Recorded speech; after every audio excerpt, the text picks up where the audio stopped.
இன்றைய வேத பகுதி எபேசியர் 2ஆம் அதிகாரம். அக்கிரமங்களினாலும் பாவங்களினாலும் மரித்தவர்களாயிருந்த உங்களை உயிர்ப்பித்தார்.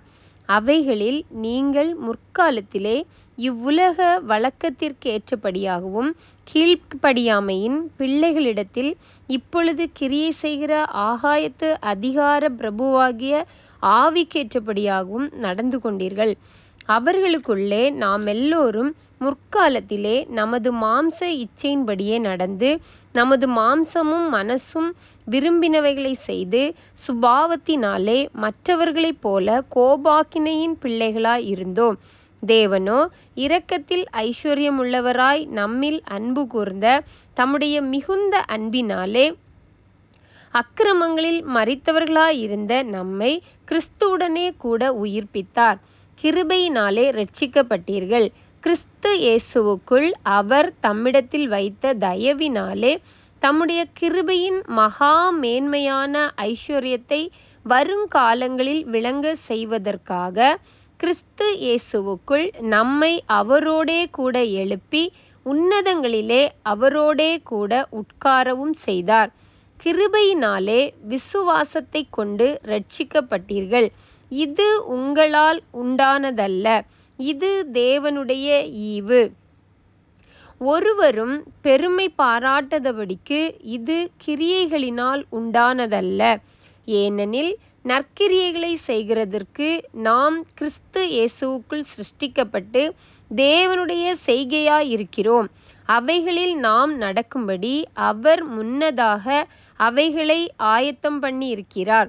ஆனபடியினால் முன்னே மாம்சத்தின்படி புறஜாதியாயிருந்து மாம்சத்தி கையினாலே செய்யப்படுகிற விருத்தசேதனம் உடையவர்களால் விருத்தசேதனம் இல்லாதவர்கள் எனப்பட்ட நீங்கள் அக்காலத்திலே கிறிஸ்துவை சேராதவர்களும் இஸ்ரவேலுடைய காணியாட்சிக்கு புறம்பானவர்களும் வாக்குத்தத்தத்தின் உடன்படிக்கைகளுக்கு அந்நியரும் நம்பிக்கை இல்லாதவர்களும் இவ்வுலகத்தில் தேவனற்றவர்களுமாய் இருந்தீர்கள் என்று நினைத்து கொள்ளுங்கள். முன்னே தூரமாயிருந்த நீங்கள் இப்பொழுது கிறிஸ்து இயேசுவுக்குள் கிறிஸ்துவின் இரத்தத்தினாலே சமீபமானீர்கள்.